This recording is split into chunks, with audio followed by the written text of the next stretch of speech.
This second video is going to take us through the first three topics. What are Web 2.0 tools, benefits of using Web 2.0 tools in the classroom, and how to use them in the classroom. So I got some basic definitions here. What are Web 2.0 tools? They refer to the World Wide Web websites that emphasize user-generated content, usability, and interoperability for end users. So this means basically that they are easy to use. They can be shared. Other people can add to them as well. The user is able to interact with and create content on his or her own or with others. So Web 2.0 tools can be used to enhance teaching and collaboration among teachers and students. These can also increase professional collaboration between educators. So what I use Web 2.0 tools for is for me to create things to use in my classroom to help my teaching, but everything that I use and show the students, I also teach them how to use. And it truly does provide a great way to engage them in the information because they're producing something from what they're learning or what they're reading in the textbook. Obviously, I won't go through each one of these websites, but these are ones that I picked out that actually have some excellent resources, excellent tools. There are some that might be more geared towards elementary, and again, whether more geared towards middle school or even up to high school.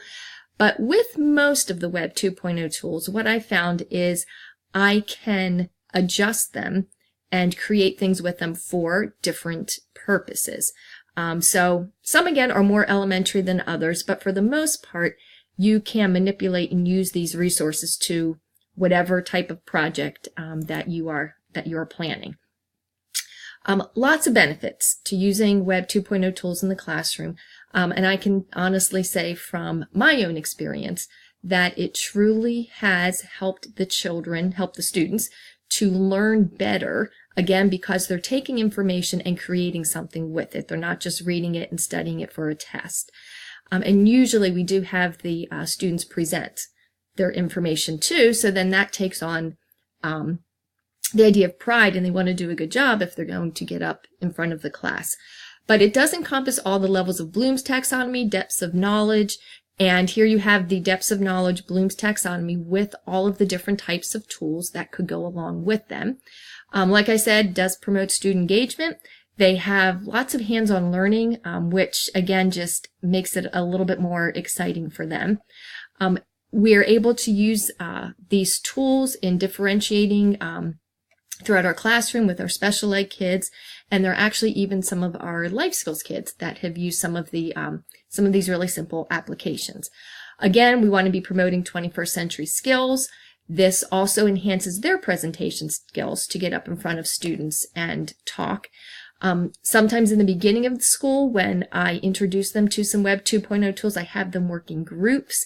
That way they get a little bit more comfortable with it, and I do think they really can feed off of each other and get some good ideas from each other.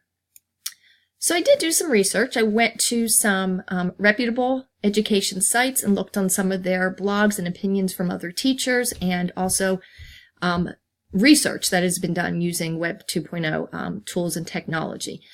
So the first one up here, the power of the internet to exponentially increase our connectivity with information has provided a new set of tools for learning.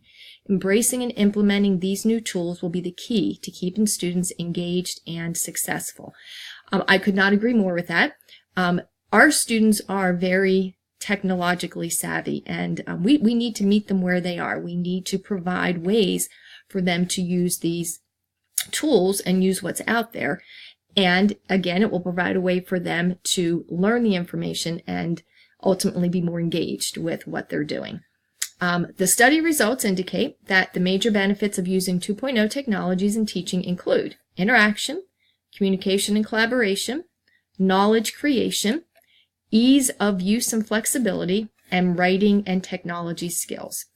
These findings are consistent with what other researchers have reported regarding the pedagogical benefits or potentials of Web 2.0 applications. Once again, couldn't agree more with the research from this study. everything that I just read there, those are things that we want for our students. Those are objectives for our students to have knowledge creation, to be better writers and use technology. So Web 2.0 tools really do enhance your teaching as well as the students teaching themselves quite a bit. So once again, I'll go through a couple of examples and ways that you can use Web 2.0 tools in the classroom. So we can start with the easily. Again, this is the infographic. This is the poster online. This I had one of my students create. There were groups of students who were assigned different aspects of ancient Egypt, and these two girls in particular were assigned Egyptian makeup and jewelry. So they had to do research. Then they had to put their information together and actually be kind of concise with it and have it be on just one poster board. So again, you could do research projects, you could do book reports, anything you would do with a poster that we do by hand with paper, you can do online using easily. And then the Animoto, the other Animoto to show you, is one I created to use in the beginning of the school year. Before school starts, I post this out on our learning management system so that students can know what they're in for. So here is the introduction to social studies.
So this I also use during open house night so that parents can get an idea of what's going on throughout the year. The reason I do this is to, again, provide visuals for the students in hopes that some of these pictures were intriguing, that they might be excited to learn the things that are upcoming.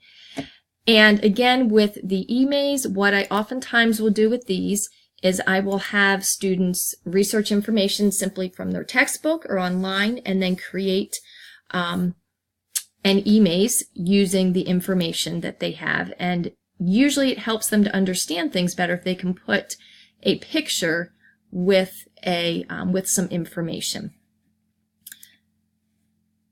And then to use these Web 2.0 tools, we use them across the curriculum. Again, helps with differentiation. You could do things like vocabulary with an Animoto. You could do vocabulary on an Easily. Again, you could do a book report. There's all different types of things. It builds their vocabulary, language skills, helps to explain material. It could show a process, tell a story, present information, portray events. And these can be used within any of the Web 2.0 tools. It just depends on your preference, what you like to use and what you think is going to serve your purpose the best. Also, we've got, when we use Web 2.0, it is a resource for extra help for the students, which is great. It can be used for remediation or enrichment. It provides us different ways with presenting the material to the students. So again, makes it a little bit more exciting for them. I know several teachers in our school have done a lot with the English language learners in using Web 2.0. And again, just provides a different way for students to demonstrate their learning and mastery. And this concludes our second video